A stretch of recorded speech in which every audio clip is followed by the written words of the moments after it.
Welcome to this Zentangle Quickie. My name is Heather Hartwick Gladden. I'm a certified Zentangle teacher.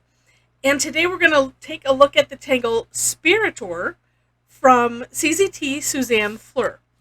All right, I've pre-populated my tile with four corners and a squiggly border because that's what I felt like doing today.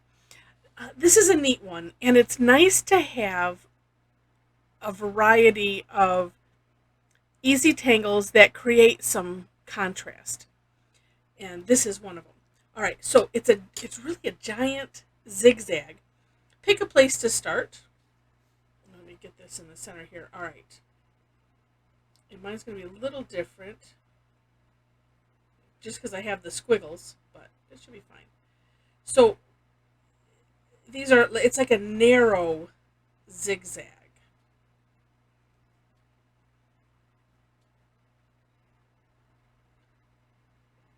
Making sure that my hand wasn't in the way. I don't know any other better way to describe it is that. So in whatever section that you are wanting to fill in, then just pick a corner to start and create this thin zigzag. Okay. And then turn your tile.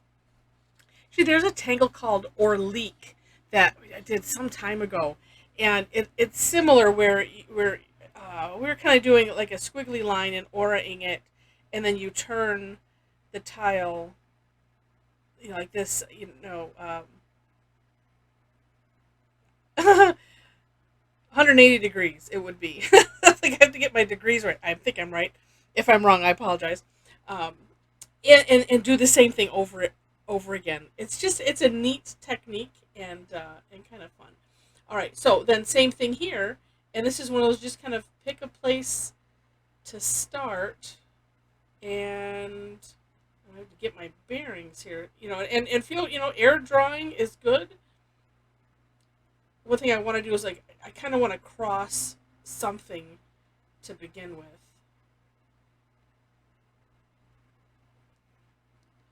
And then just working your way down.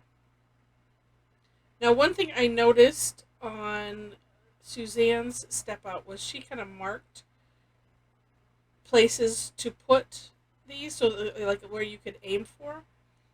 And I decided not to do that. And it works just fine. All right. And there we go. And let's see, I was just thinking, well, if I do that, well, I'm going to, let's see, where do I want to start the next phase from? We'll just leave it like this. I was just thinking, if I come back here, and I fill in, don't fill in. So as we're going to fill in, similar to Knightsbridge, so every other section. And so far it worked out well, but sometimes I'm thinking, well, if I add the zigzag here, that's why I'm not drawing it quite yet, because it's like, okay, so if I draw it here, and I fill this in, and then don't fill this in, then I would fill this, don't, and I think it'll still work just fine, so we're going to do it. Or, yeah, I like to have this filled in. Okay. Oops, and I kind of went outside the line there.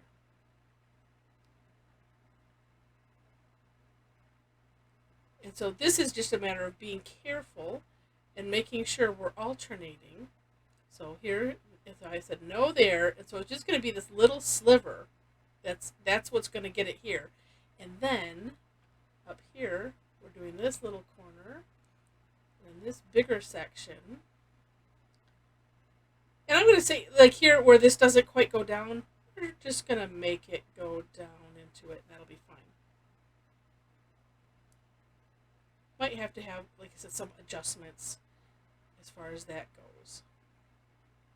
But I kind of like, well, not kind of, I really like doing this and not planning, because that's a thing that we have with Zentangle is not planning, just do. Oh, and let's see. So I have this. So then this one Let me get this little, there we go. So it's just a matter of paying attention as to what you're filling in and what you're not, and it'll all work out good. And if you have to add a little something so that way, you know, you have, so it works out, so you have alternating filled in and not filled in sections, go right ahead. Or find something else, you know, to do with that. Yeah, see, let's see, like this is going to look like one big section, but it's like, yeah, it's all right. It's okay. We just don't worry about it. Because worrying about it is definitely not a Zentangle thing. All right, I'm going to switch. I'm going to get my graphic one out here so I can finish filling this in. And I'm not sure if I want to... oh, no, I have a different idea on shading that we'll do. Okay, so filled in here. And when I'm talking out loud, this is what I say in my head. Filled in here. Okay, no, not here. Yes, here. No, here. But this is a nice one for that meditative practice of Zentangle, because it's not a lot to think about. Just it does require a bit of focus, and that's always nice. And it's not so much focus that it hurts your brain. Not one of those kind. And it's nice that it has a sense of randomness where you can have fun with Knightsbridge, and there's some other ones too. No, the name of it is escaping me. There's one where we kind of do it with orbs, and same thing, you know, filling in lines and then coloring in the alternating sections. Striping is another one that's sort of similar. But like I said, these are nice to have on hand, because when you're tangling, and I've had the question many times of, well, how do you decide what tangles to put with what? And so sometimes if you have something that just has a lot of lines, so like this, that's just lines, and honestly, this looks kind of cool. Whoops, sorry. This looks kind of cool as it is, right? But it's nice sometimes to contrast, you know, something like this with something that is more filled in, like here. And so it's just, you know, I would put something like this next to a section that is more just line work and more open. And it's just neat. All right. I think what I'm going to do, because you get the idea of this, I think I'm going to hit the pause. And if you are tangling along, you can hit the pause too. I'm going to finish filling this in, and then we can talk about shading a little bit. And, oh, and you know, well, before I hit the pause, let me just let you know. The description section is where I put links to, I always do my own version of a step out, and then link it to, you know, wherever I found it. So if it's Tangle Patterns, or if it's that person's blog, I will link it to there, so that way you can see from, you know, that person's own hand. And a lot of times there's neat variations, or they'll do it in a tangle or two, and that way you can see in a, you know, more completed work how they used it, and that can spark some ideas. So that's why I like to make sure to add those in. And below that, ways to connect with me. If you've watched more than one of my videos and you enjoy them, and you enjoy my goofy style, I'd love to have you join me for online classes.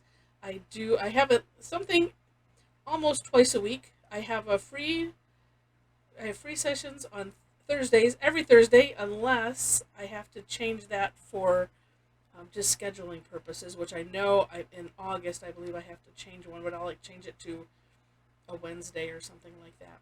So that way we're still doing something in the week. It just might not be on Thursday, but I've only had to do that a couple times. So would love to have you join in. We have a lot of fun, create a lot of beautiful work, and Would love to have you. Can't have too many tangled friends. All right, so let me hit pause, and I will be right back with a filled in Spearator. I love the name. Hold on. Okay.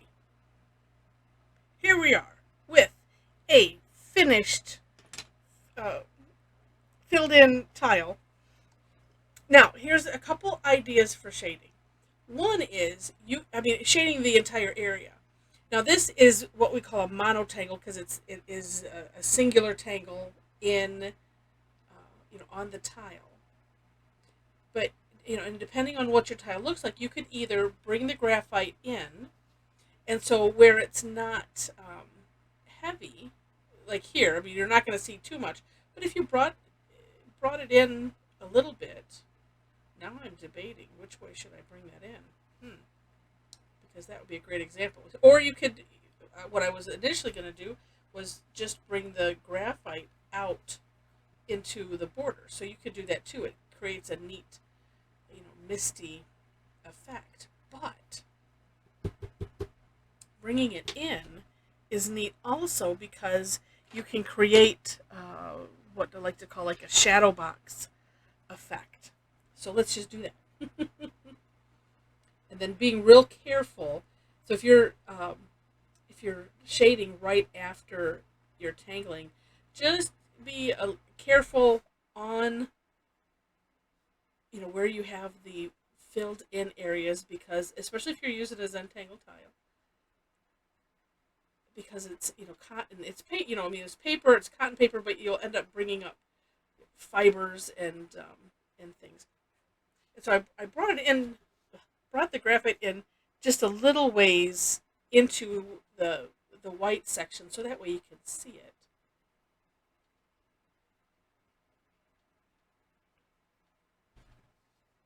See this?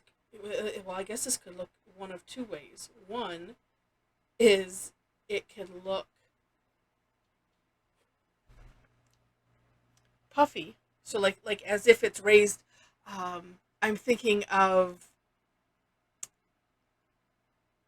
like an enameled, no, not enameled, like a resin, like a piece of resin that I've seen them like in stickers or something like that. So where it's raised up here, and maybe let's do a little where I can. I'm gonna do a little darker right here because I really like the idea of making it look like it's sunken down underneath the border, and that's kind of cool. And to have that happen sometimes requires it to be just a little bit darker, but you can always add. So I would just go with the level of graphite you're comfortable with and play from there. Pulling up a lot of it. I'm just gonna do like this because I don't like to have that line. I like to have a nice gradient, and sometimes doing something like this just softens that line a little bit. I got too much dark on those sides, but it still looks neat. It looks neat, and sometimes you have to look at it a couple ways, or I'm just not looking at it, shutting my eyes, looking back. Neat effect, really, really neat. All right. Super cool. Now, of course, could you do this with colors? Of course you can. You can have as much fun with it as you want. But again, I just thought it was such a neat tangle to present, because it's just nice to have something that's, just neat in the fact of that it brings a lot of contrast. Also neat in that, it's zigzaggy, but once you're done with it, you kind of lose that a little bit. It has like a random-ish look to it, and I think that that's neat as well. So, and I've said neat like 12 times. Sorry about that. All right, if you enjoyed the video, would love to have a thumbs up. Feel free to, or a like. Feel free to share it with your friends. And if you have not yet subscribed to the channel, I'd love to have you be a subscriber. Of course, that is free. Again, I mentioned checking out the description section for links to the step outs and ways to connect with me. And maybe we'll see you sometime on a Thursday. Would love to have you. And for Tangle time. And with that, thanks so much for watching, and I wish you happy tangling.